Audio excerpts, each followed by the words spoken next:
Hola, me gustaría hablar sobre una cuestión que me fascina muchísimo, que es la dualidad. Hace poco posteaba esa frase que decía algo como: la dualidad es un increíble regalo, posibilita la observación de la belleza de la creación.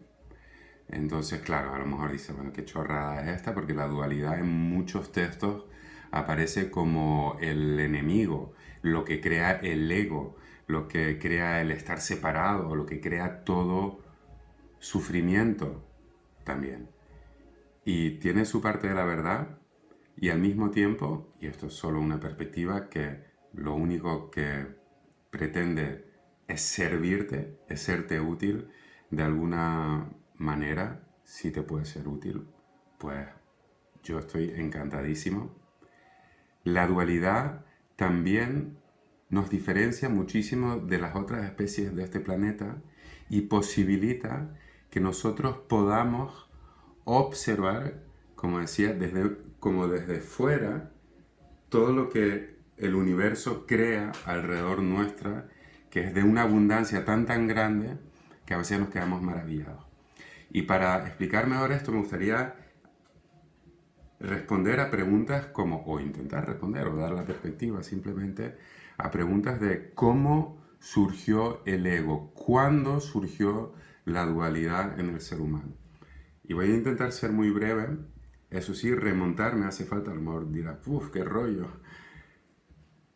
pero remontarme atrás cuando se tiene constancia por primera vez que el ser humano tiene algo como memoria. Nos remontamos a unos hace 100.000 años más o menos. Hubo un cuello de botella en la historia de la humanidad en el que la población del Homo sapiens, que hace 300.000 años más o menos comenzó a evolucionar de manera que se pudiese llamar Homo sapiens, la población del Homo sapiens se vio reducida de más o menos 1 millón de ejemplares esparcidos por todo el planeta a unos 10-15.000 ejemplares debido a catástrofes naturales, erupciones volcánicas, etc.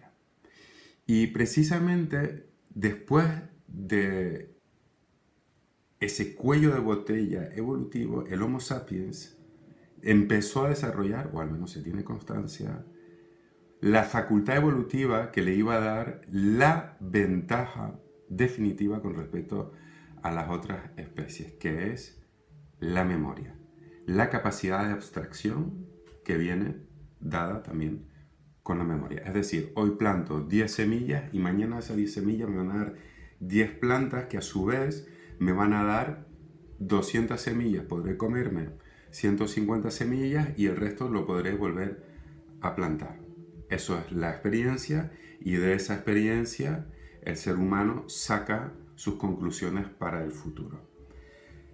Al ser esa ventaja tan pronunciada a nivel evolutivo y que le permite pues, plantar, dedicarse a la agricultura, cazar de forma más inteligente, el ser humano comienza a volcar y a enfocar su atención principalmente a esa gran facultad que tiene. Es decir, el ser humano empieza, impulsado por su instinto de supervivencia, a posar su atención en esa gran facultad de la memoria, es decir, en el pasado y por abstracción en el futuro.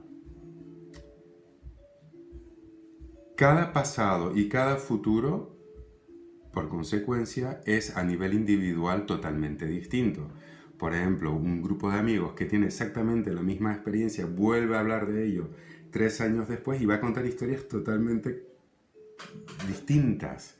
Es decir, que cada uno tiene su propia forma de interpretar el pasado, sus propias imágenes relacionadas con una experiencia del pasado y su propia interpretación. Por lo tanto, el pasado comienza a ser individual. Es decir, la persona empieza a ganar un sentido de individualidad con respecto a lo demás, es decir, de separación, de soy diferente a todo lo demás, y ahí es donde se crea la dualidad, yo y el resto y yo. Y eso es lo que va creando, chochitos alerones, y eso es lo que va creando también el ego. Por lo tanto, podemos edificar una fórmula muy sencilla para el ego. Es memoria más instinto de supervivencia igual a ego. Memoria más instinto de supervivencia igual a ego. El instinto de supervivencia es lo que impulsa a creer cada vez más en esa facultad de memoria y en la abstracción que va a ser el futuro. Entonces se produce un desdoblamiento que llamamos dualidad, que al mismo tiempo es una increíble capacidad porque es lo que posibilita, a diferencia por ejemplo de un gato que está siempre inmerso en el presente, en la salsa, tenemos la capacidad de observar desde fuera lo que sucede alrededor nuestra, de una forma separada, como observador. Es como si la sopa, estamos siempre en la sopa se desdoblara de sí misma y empieza a mirar desde fuera su propia consistencia, su propio ser. Lo que pasa es que esa separación sopal, lo podríamos llamar, ha empezado a prestarle demasiada atención a su propia historia de sopa, su propio pasado de sopa, su propio futuro de sopa, su propia supervivencia, y se ha perdido un poco en esa ensoñación de la memoria. Eso ha creado la dualidad. Esto solo es una perspectiva, a lo mejor dirás, bueno, qué chorrada es esta. Sin embargo, si uno la aprende bien, puede darse cuenta que algo de verdad hay en esta perspectiva que se está aportando. Entonces, la sopa, después de sufrir, entonces eso tiene como efecto secundario esa separación, esa identificación con la historia, yo soy, mis memorias, todo lo que me ha pasado, etcétera, tiene como efecto secundario el sufrimiento. La separación tiene como efecto secundario el sufrimiento. Y muchas personas están tan volcadas en su historia, han olvidado de prestarle atención a lo que realmente son, la sopa, y se han perdido en esa ensoñación de pasado y futuro y por eso sufren. Y llega un momento en que se hartan de sufrir y empiezan a prestarle atención a otra cosa, a lo que realmente son. Empiezan a investigar. Se dan tantas veces contra el muro o nos damos nosotros, yo también, muchísimas veces, si no, no podría hablar de esta manera de esto.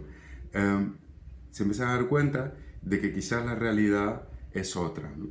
Y empiezan a investigar y a darse cuenta de que ellos son la sopa y empiezan a ver, a observar lo que realmente son. Y llega un momento en que se dan cuenta también que son lo observado. Y en ese momento, ese arco de la dualidad que se produjo en su momento, se vuelve a cerrar. Y el permanecer en esa quietud de la observación de sí mismo, provoca en algún momento que ese arco se vuelva a cerrar y hay como un cortocircuito que uno a nivel energético nota de una forma tan potente que esto de lo que se está hablando ahora mismo tiene que ser verdad, porque esa vuelta a casa que se produce es tan fuerte y se nota de forma tan fuerte y un sacudimiento tan profundo, tan real, que uno se da cuenta que es lo observado, se entrega completamente a la sopa y ¡wow! Hay una energía maravillosa que se expande por uno mismo y uno siente la unidad de todas las cosas. Muchísimas gracias por escuchar y ya lo sabes, vale muchísimo. Gracias.